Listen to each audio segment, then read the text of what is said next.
Ramadan, dan mudah-mudahan puasa kita menjadi puasa yang bisa menjadikan ampunan buat kesalahan dan dosa kita di masa-masa sebelumnya, dan bisa menambah keimanan kita untuk kedepannya. Hatur nuhun. Selanjutnya saya persilakan kepada Ustadz Maliki untuk memberikan ceramahnya. Silakan. Terima kasih kepada Bapak Camat yang telah memberikan waktunya kepada saya. Assalamualaikum warahmatullahi wabarakatuh. Alhamdulillahilladzi hadana li hada wa ma kunna linahtadiya laula an hadana Allah. Asyhadu an la ilaha illallah wa asyhadu anna Muhammadan abduhu wa rasuluh. Allahumma salli wa sallim wa barik ala sayyidina Muhammadin al-Fatih lima ughliq wal khatimi lima sabaq nasiril haqqi bil haqq wal hadi ila siratikal mustaqim wa sallallahu ala sayyidina Muhammadin haqqa qadrihi wa miqdarihi al-alim. Faqala Allah ta'ala fi kitabihil karim wa huwa asdaqul qailin. A'udzu billahi minasy syaithanir rajim. Bismillahirrahmanirrahim. Ya ayyuhalladzina amanu dukhulu fis-silmi kafah wa la tattabi'u khutuwatis syaitan innahu lakum aduwwun mubin. Shadaqallahul aliyyil azim wa balagha rasuluhul habibul karim wa nahnu 'ala dzalika minasyahidin walhamdulillahi rabbil alamin.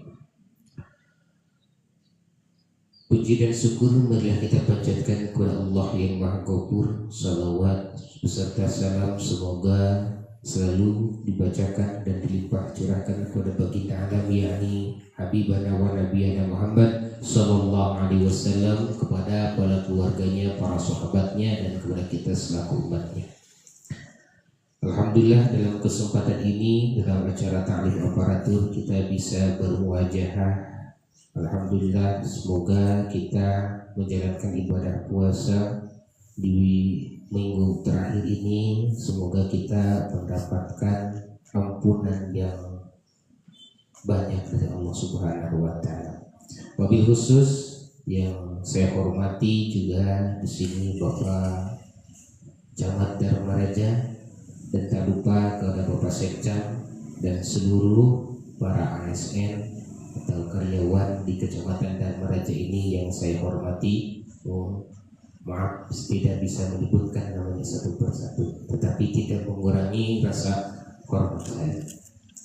Baik Ibu dan Bapak hadirin rahimakumullah, di sini saya hanya beberapa menit atau beberapa untayan materi yang akan disampaikan, yang dimana dalam salah satu karangan kitab ulama ini saya mengambil daripada kitab Sunan Taufik ini yang selalu dikaji oleh para santri Nahdlatul Ulama ataupun santri-santri salaf di pesantren, yang selalu dikaji.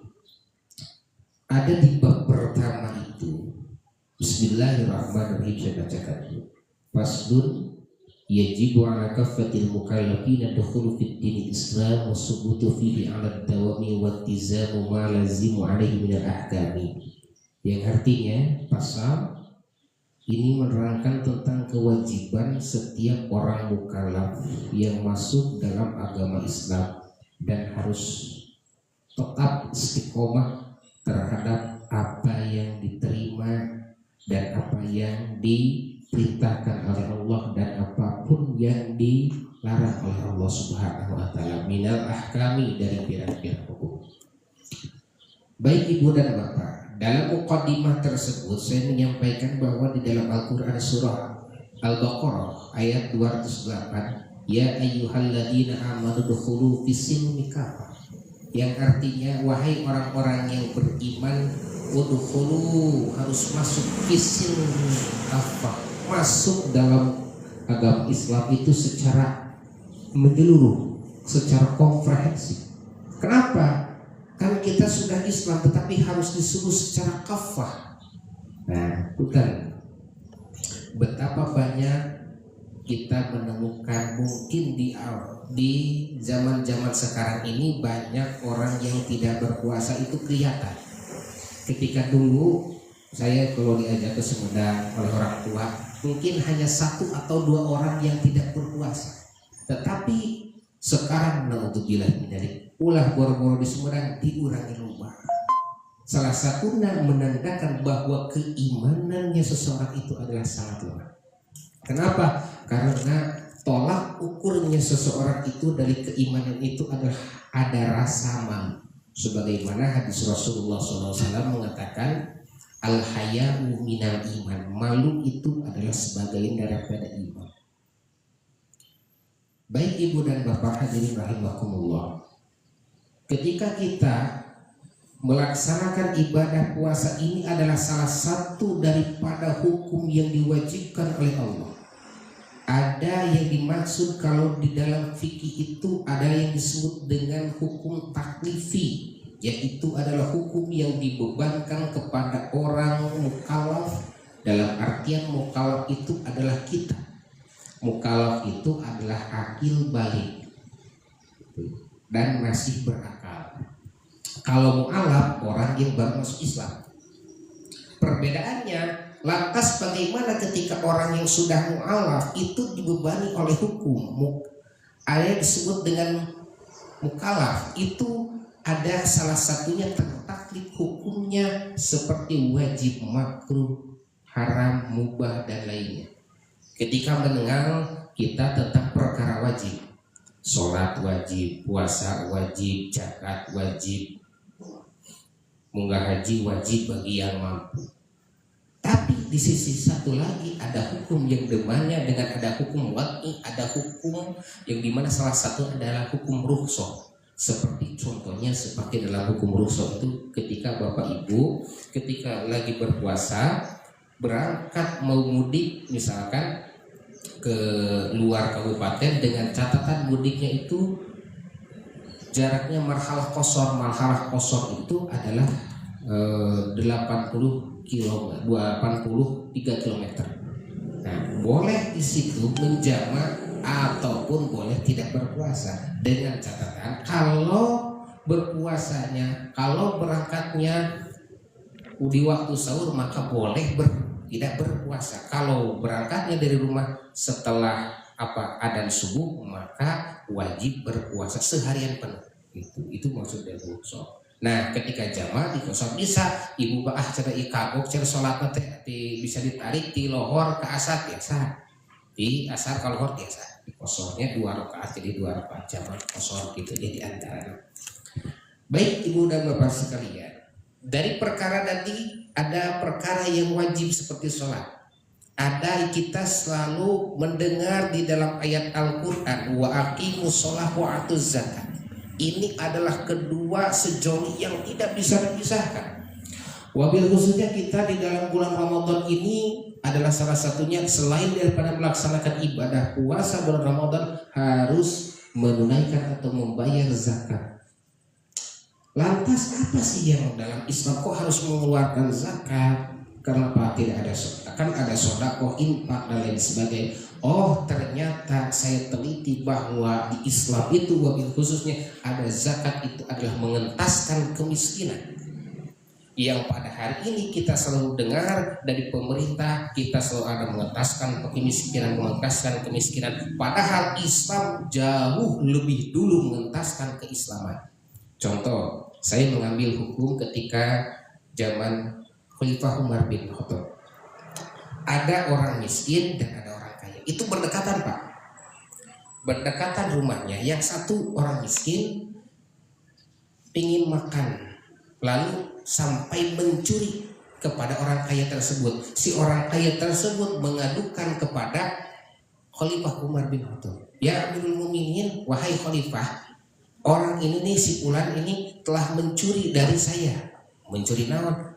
Taros ditanya oleh Khalifah bin Umar, itu mengatakan kamu habis mencuri apa? Apa sebab dan alasannya? Saya mencuri ini Khalifah karena saya butuh makan. Saya butuh nafkah untuk anak istri saya. Karena saya tidak punya apa-apa, pekerjaan tidak punya, maka saya mencuri kepada orang tersebut. Alasannya itu bisa diterima oleh Khalifah. Oh, yang begitu. Bukankah orang miskin ini yang harus dihukum, tapi kamu orang kaya yang harus dihukum? Kenapa alasannya? muncul bahasa Sunda mah ngantep ka jelema fakir miskin anu di tatangga urang. Maka salah satunya zakat itu adalah mengentaskan kemiskinan, mobil khusus di keliling kita. Kan ada seperti zakat itu kan ada dua Pak. Satu zakat badan atau disebut dengan zakat fitrah. Itu dikeluarkannya hanya di bulan Ramadan saja. Di bulan-bulan lain tidak. Gitunya. Gunanya apa? Untuk satu, membersihkan jiwa kita.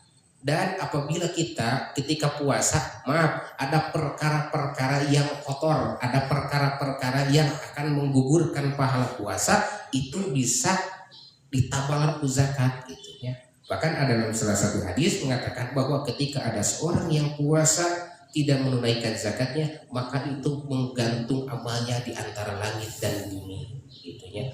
Maka dengan itulah adanya muncullah hukum zakat itu berarti seperti apa? Di dalam Al-Qur'an mengatakan khudh min amwalihim shadaqatan tutahhirhum wa tuzakkihim biha wa sholli alaihim.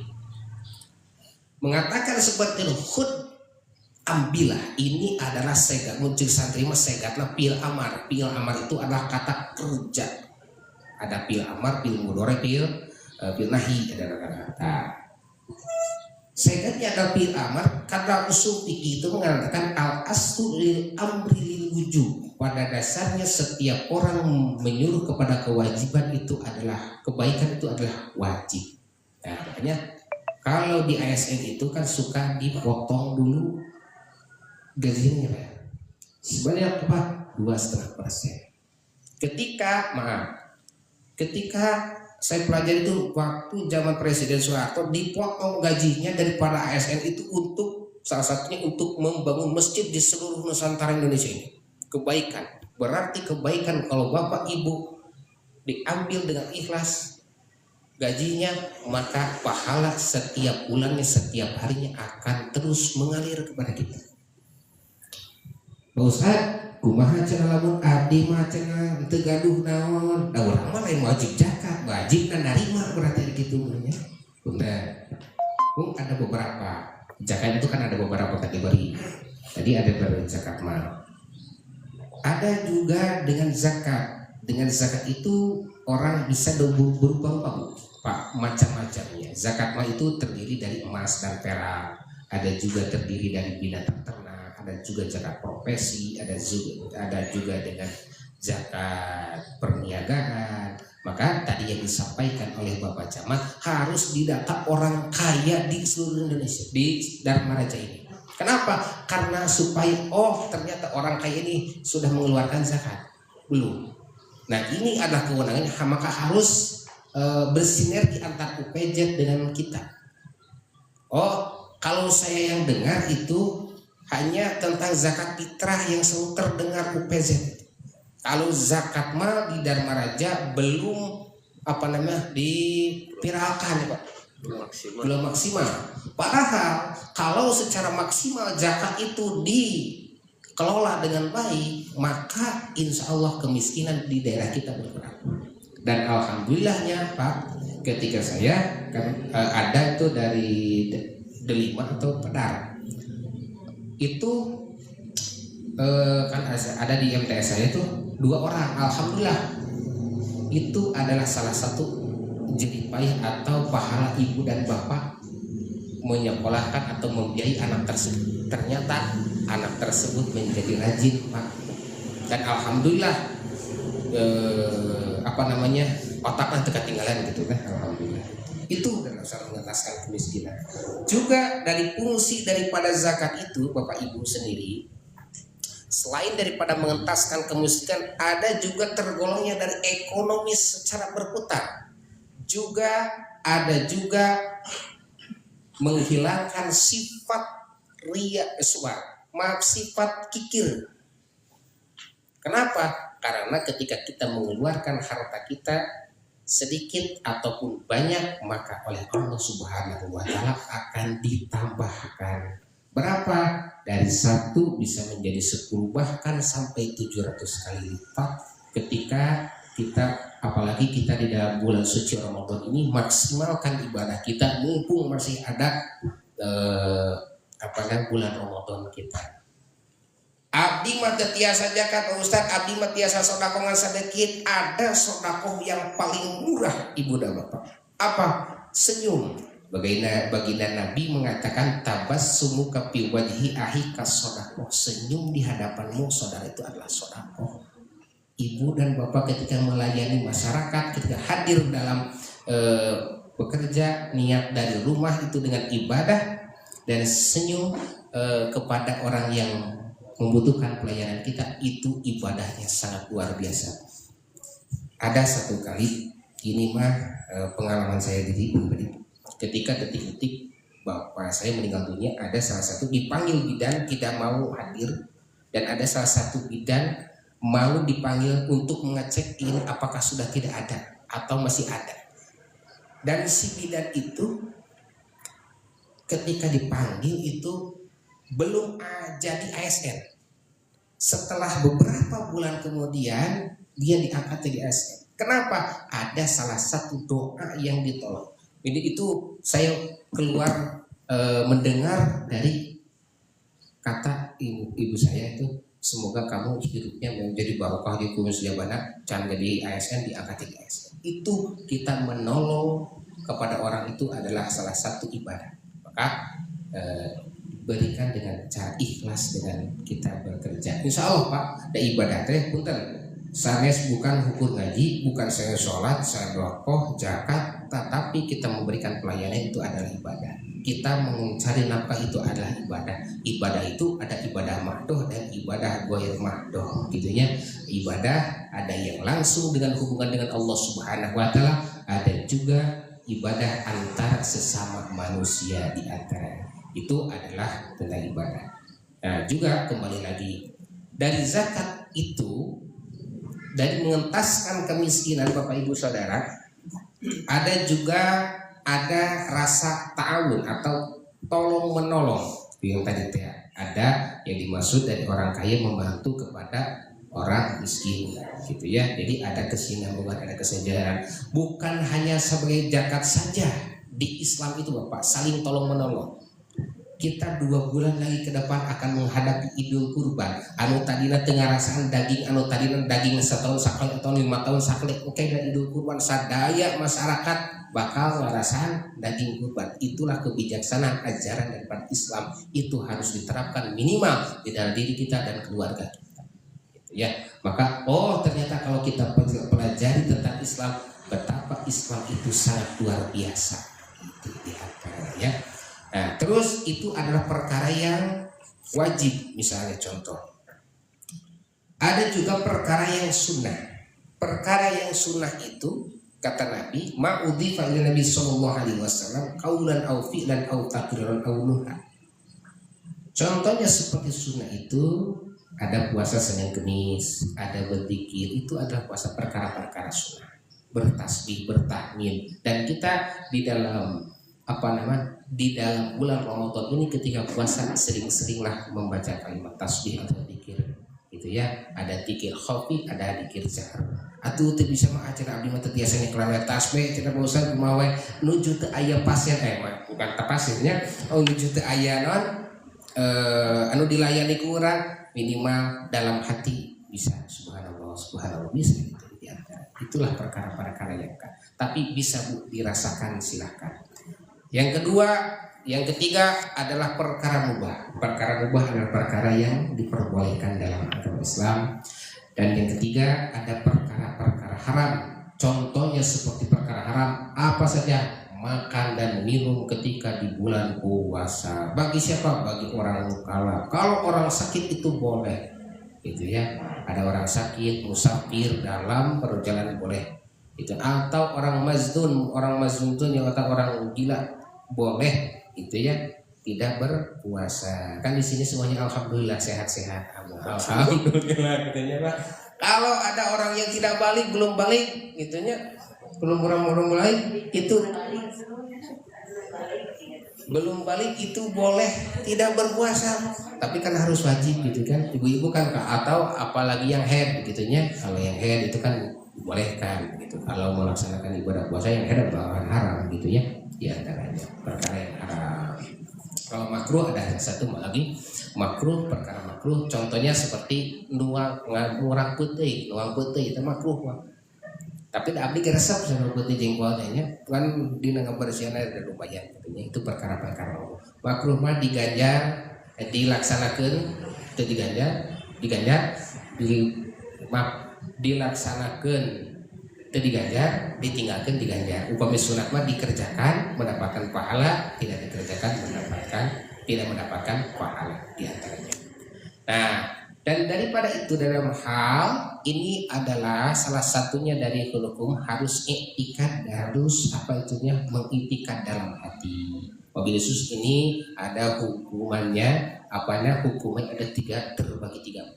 Ada salah satu kalau kita mengaji itu ada ilmu tauhid, ada ilmu fikih, ilmu tasawuf. Yang satu iktikad itu adalah berkaitan dengan hukum atau dengan ilmu tauhid. Itu adalah dimana kita meyakini bahwa Allah dan Rasulnya dan lain sebagainya. Kalau fikih kita mengatur tentang ibadah seperti ibadah sholat, toharoh, zakat dan sebagainya. Dan juga ibadah tasawuf, yaitu ada ibadah tasawuf itu adalah ibadah tentang etika dan adab-adaban. Gitu ya. Cukup Pak? Terlalu sedikit apa? Bisa dilihatin? Cekap gitu ya. Karena ini namanya berta'lim aparatur. Gitu ya. Pilih Bapak mau melanjutkan pekerjaannya Bos Azul. Silahkan ada yang mau bertanya. Waalaikumsalam warahmatullahi wabarakatuh.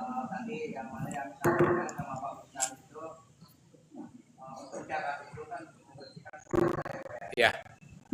Untuk anak kecil Pak, misalkan untuk anak kecil dan untuk orang tua yang tidak berpuasa karena misalkan ada yang misalkan balita atau misalkan ada 5 tahun juga dia tidak berpuasa. Apakah itu untuk zakatnya wajib tidak? Kalau zakat fitrah Pak itu kewajibannya orang tua yang mengeluarkan.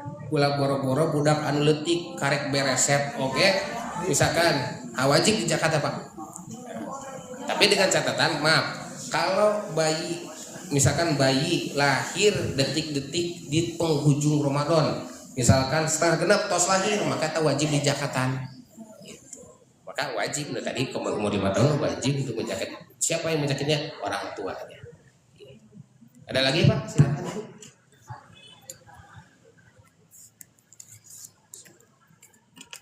Cukup. Mudah-mudahan ada manfaatnya, gitu ya. Mudah-mudahan kita bisa menjalankan seluruh apa yang diperintahkan oleh Allah Subhanahu Wa Taala. Wabil khususnya, semoga kita ibadah puasa di tahun ini diterima oleh Allah Subhanahu Wa Taala. Amin ya Allah ya Amin. Dan semoga tahun depannya kita mendapatkan bulan Ramadan tadi. Amin ya Allah ya Amin. Sekian dan demikian, wallahul muwaffiq ila aqwamit thariq. Wassalamualaikum warahmatullahi wabarakatuh. Atur nuhun Pak Ustaz, mudah-mudahan kita bisa menyerap apa yang disampaikan Pak Ustaz dan bisa mengamalkannya. Mudah-mudahan TV